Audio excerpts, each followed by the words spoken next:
বুলবুলস রান্নাবাটিতে সবাইকে সাদর আমন্ত্রণ। আজ আমি আপনাদের সামনে আবার একটা নতুন রেসিপি নিয়ে চলে এসেছি, যেটা হচ্ছে একটা পুডিং, চকলেট কফি ফ্লেভারের একটা পুডিং। আমি প্রথমেই ওরিও বিস্কিট নিয়ে নিয়েছি। ওরিও বিস্কিটগুলো আমি এই প্যাকেটটা থেকে দুটো বড় প্যাকেটের ওরিও বিস্কিট নিয়ে নিচ্ছি। আমার কাছে চকলেট ফ্লেভার আর ভ্যানিলা ফ্লেভার দুটোই আছে। এবার আমি এগুলোকে নিয়ে কী করবো, আমি বিস্কিটগুলোর থেকে যে ভেতরে যে ক্রিমটা থাকে, ক্রিমগুলোকে সব বের করে নেব। যেমন ছোটোবেলায় মনে আছে, আমরা ছোটোবেলায় জানি না কে কে করেছেন, অনেকেই হয়তো করেছেন যে এরকম ক্রিমগুলোকে খেয়ে বিস্কিটগুলোকে রেখে দিয়েছে। আমার ঘরের বাচ্চা তো অনেকবারই করেছে।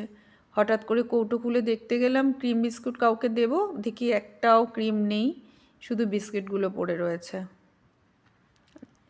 যাই হোক, ওটা আমি এখন ওই ক্রিমগুলোকে বের করে নিচ্ছি। আর দেখেছেন কতটুকু করে দিয়েছে ক্রিম ভেতরে বিস্কুটগুলোর। আমি তো দেখলাম চকলেট ফ্লেভারের যেগুলো বিস্কুট আছে ওগুলোর ভেতরে তো আরোই কম ক্রিম আছে, তাও ভ্যানিলা ফ্লেভারটাতে বিস্কিটগুলোতে একটুখানি দেখলাম বেশি রয়েছে। এমনি করে আমি সব কটা বিস্কিট থেকে ক্রিমগুলোকে খুলে নেব। আর ক্রিম যদি বিস্কিটের গায়ে থাকেও মানে টেনশন করবেন না, থাকলেও কিছু হবে না, কেন এই বিস্কিটগুলো তো আমরাই খাবো, কোনো ব্যাপার না। এবার আমি কি করলাম, একটা জায়গা নিয়ে নিয়েছি, সসপ্যান নিয়ে নিয়েছি, ওর ভেতরে দুধ নিলাম, ফুল ফ্যাট ক্রিমি দুধ নিয়েছি। এবার এটার ভেতরে আমি 2.5 চামচের মতন কফি দিয়ে দিয়েছি। কফিটা মানে কফি ফ্লেভারের করব, তাই জন্য কফিটা দিলাম। আপনারা যদি কফি ফ্লেভার পছন্দ না করেন তাহলে কফিটা দেবেন না। আমি মানে যেটা কফি একটা ফ্লেভারের পুডিং হয়, ওটাও খুব ভালো লাগে খেতে। এবার আমি এটার ভেতরে ধীরে ধীরে চকলেট দিয়ে দেবো। চকলেট মানে কোকো পাউডার, এটার চকলেট সিরাপই আমি বানাচ্ছি। এটার মধ্যে কফি ফ্লেভারের চকলেট সিরাপ বানাবো, সেই জন্য একটু কফি দিয়েছি। এবার আমি প্রায় 3 চামচ মতন কোকো পাউডার দিয়ে দিয়েছি। আর 1.5 কাপ বলছি, 1 কাপ মতন চিনি দিয়ে দেব। আর এটা একটু থিক করার জন্য 2.5 চামচ মতন আমি কর্নফ্লাওয়ার দিয়ে দেবো।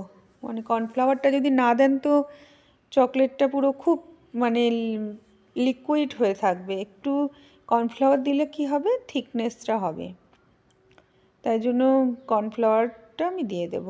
এখনও কিন্তু আমি আমার গ্যাসটাকে মানে ওভেনটাকে আগুনটা জ্বালাইনি। প্রথমে সব এগুলো মিক্স করে নেব ভালো করে, তারপরে আমি আগুনটা জ্বালাবো।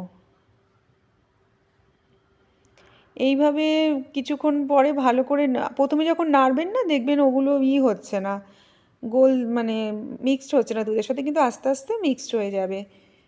একদম টেনশন করবেন না যে যা মিক্সড হলো না, এবার কি হবে। যেই না আপনি আগুন জ্বালাবেন, আস্তে আস্তে গরম হবে দুধটা, দেখবেন আস্তে আস্তে সব যা যা আপনি দিয়েছিলেন সব হয়ে যাবে, দুধের সাথে মিক্সড হয়ে একটা চকলেট সিরাপ তৈরি হয়ে যাবে। আর এইটা কিন্তু আপনারা এই যে দুধের এইটা বানাচ্ছি, চকলেটটা যে বানাচ্ছি, এটা আপনাদের পরিমাণ অনুযায়ী বানাতে হবে। আপনারা যদি অনেক বেশি আমি যেমন 1/2 লিটার দুধ নিয়েছি, আপনারা যদি বেশি পরিমাণে ভাবেন তাহলে আর একটু বেশি দুধ নিতে হবে। আমার দুটো বিস্কিটে 1/2 লিটার দুধ যথেষ্ট ছিল। আর এই বিস্কিটের ভেতরে যে ক্রিমগুলো আমি বের করেছিলাম, ওগুলো আমি ইউজ করে দেবেন। ওগুলো তো আমি ফেলে দেবো না, ওগুলো এই কারণেই দিয়েছি, কারণ এইটার ফ্লেভারটাও আমার এই চকলেট সিরাপটার মধ্যে আসবে। মানে একটা চকলেট মোকা ফ্লেভার বলে, এটা বেশ সুন্দর একটা হয় খেতে। যেহেতু কফি আছে, দুধ আছে, কফিরই একটা টেস্ট। এবার এটা জাল জাল কিছুক্ষণ জাল দিতে দেখবেন আস্তে আস্তে আমার এই সিরাপটা ঘন হয়ে আসবে। দেখুন পুরো আমার ঘন একটা সিরাপ হয়ে গেল চকলেট। এইটারই টেস্ট আসবে সুন্দর।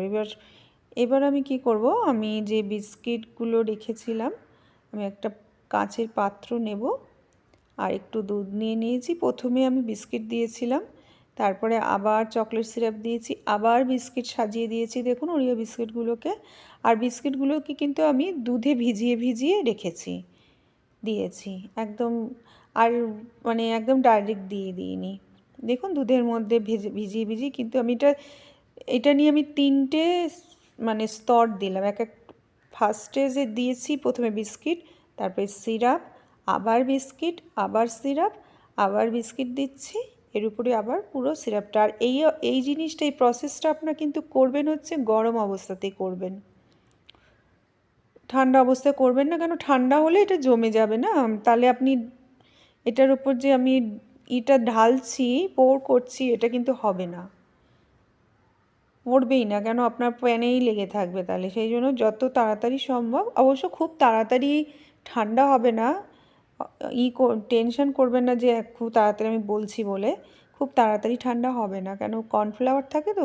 দেখবেন স্যুপ যখন আমরা খাই খুব তাড়াতাড়ি ঠান্ডা হয় না, সে শীতকাল হলে সে কথা আলাদা, কিন্তু এটা এত ঠিক একটা হয়েছে, এটা হবে না সহসা তাড়াতাড়ি। তবুও এটা বেশিক্ষণ লাগবে না এই প্রসেসটা করতে। তার পুরোটা আমি ঢেলে নেব, ঢেলে নিয়ে এবার শুয়ে এসছে। এবার এবার এর উপরে না আমি আস্তে করে কিছু দিয়ে একটুখানি কোকো পাউডার দিয়ে, বা যদি আপনি চান কফি দিয়ে ওপরটা ভালো করে একটু ফ্লেভারটা দিয়ে, আমি একটা কোকো পাউডার দিয়েছি।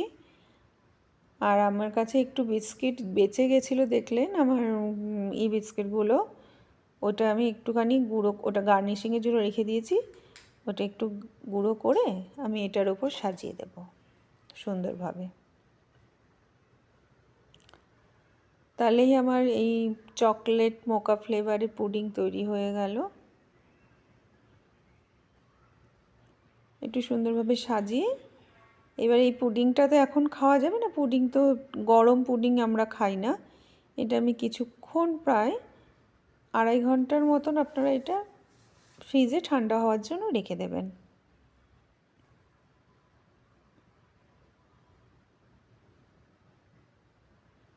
দেখুন সুন্দরভাবে হয়ে গেছে আমার সাজানো। এটা একটু বাইরে খুব একদম প্রচণ্ড গরম তো আমি ফ্রিজে রাখতে পারবো না, একটু যখন বাইরে থেকে যখন একটু দেখলাম কিছুক্ষণ ঠান্ডা হলো, তখন আবার পুরো ঠান্ডা করার জন্য আমি এটা ফ্রিজে রেখে দিয়েছিলাম। এবার দেখুন আমি সুন্দরভাবে ফ্রিজ থেকে বের করে নিয়ে এসেছি।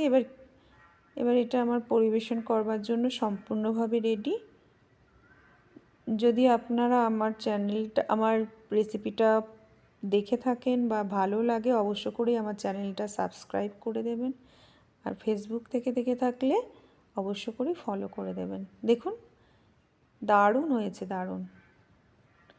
এটা খেতেও খুব সুন্দর লাগে, বাচ্চাদের তো ভালোই লাগবে। অবশ্যই অনেক বাচ্চারা কফি ফ্লেভার পছন্দ করে, তখন কফিটা অ্যাভয়েড করবেন। আর এত সফট, এত সুন্দর, মানে আমি বুঝতেই পারিনি যে এত ভালো হবে খেতে। এটা আমি চলুন আবার ফ্রিজে রেখে দিই, এতটা তো আমি খাবো না, ফ্রিজে রেখে দিই, বাচ্চারাও খাবে ঘরে, এইটা আমি খাবো। দারুণ সফট হয়েছে দেখুন, পুরো সফট লাগছে একদম। বানিয়ে ফেলুন চটজলদি এটা, ঘরে খান। এতক্ষণ আমার সাথে থাকার জন্য ধন্যবাদ।